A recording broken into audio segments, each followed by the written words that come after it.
Hi, it's Darswell back with video 5, the final video on valuing and reprioritizing your time. This is an excerpt from the book, The Art of Making More Money in Less Time, that I am in the final steps of publishing.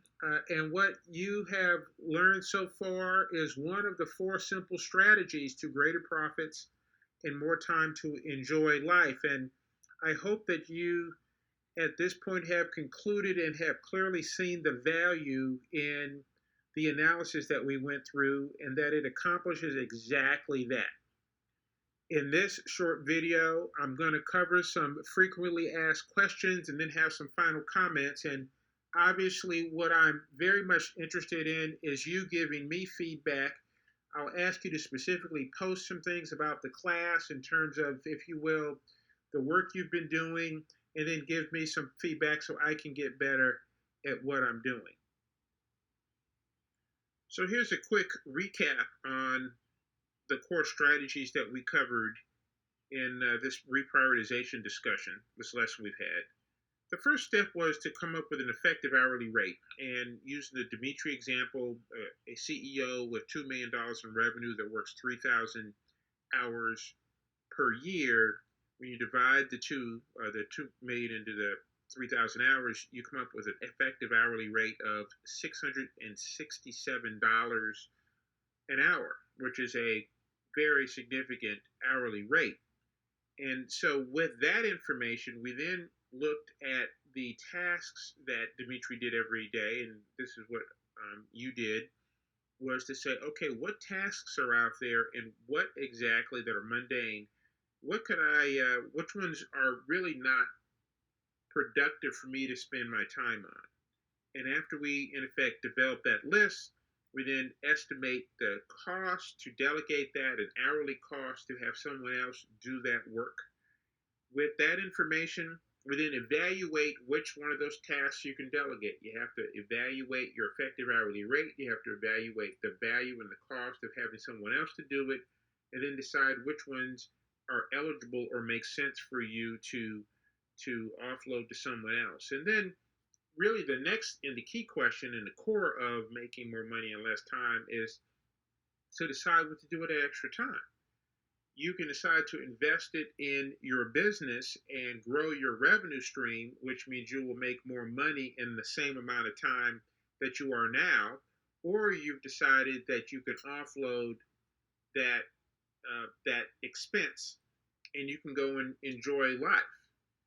Either way, you're in a better position than you were simply doing a lot of mundane tasks that don't really support what you're seeking to get accomplished.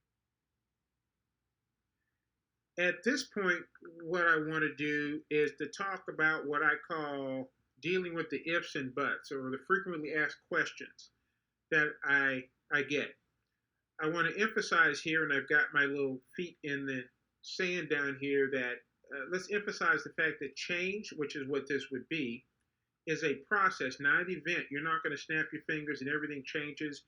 There are some habits that you have in terms of doing some of these activities that are very comfortable, and it's not easy to just say, hey, I'm going to do something different. But if you commit yourself to this process, there's true benefits that will be realized.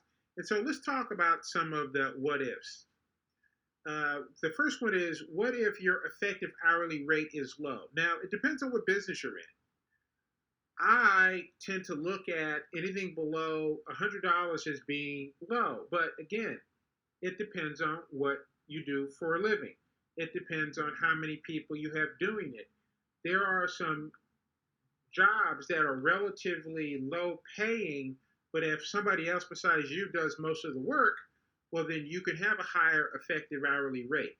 So, I mean, you can have a bunch of $8 an hour people working for you, and if you've got enough of them and you don't have to do that much work, I mean, again, you'll see that there's opportunity to get over 100. So I kind of like to look at 100 is where you'd like to get to. You may not be there today, but that's where you'd like to get to. And so what you really have to ask yourself is, if you had more time, could you generate more revenue? If you had more time, could you generate more revenue? So I talked about the situation where you've either got a low margin job or it's a high margin, or potentially high margin, but you're just spending way too many hours at it? If the answer is, if I could delegate some things, yes, I can go out and get more revenue, then I would say, that's a green light to go do it. Obviously, pay close attention to your expenses and whether or not your revenue's coming in. We don't want you to get into trouble, but if there's an opportunity to leverage and grow a business, by all means, let's take that opportunity, because you'll have a far more enjoyable life if you have some financial flexibility and some time flexibility. If the answer is no, you're not confident that if you had more time you could generate more money, well, then you've got a business model problem, a revenue model problem, a marketing problem that goes beyond the scope of what we're talking about here today. But certainly there's a need for you to look beyond just the delegation of time to exactly how do you generate new business opportunities to help you to determine where you can grow your business. More what ifs. What if you cannot find time to implement this strategy? Now, this is a classic. Well, then you're really not interested. My comment is you're really not interested, and you're looking for an excuse.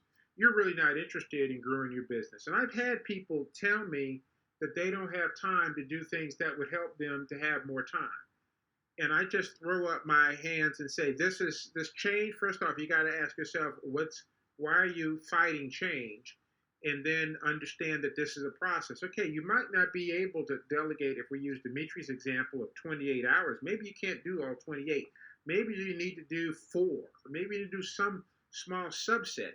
You've got to find a way to find the time. Not having the time basically means that you haven't decided that this is important enough, because people find time for those things that they consider to be important and valuable. Another what if. What if you're a startup company? So this is a good one, and I've gotten this often. What I say is to use your first year projected revenue. If you did a business plan or something like that, you should have a first year projected revenue.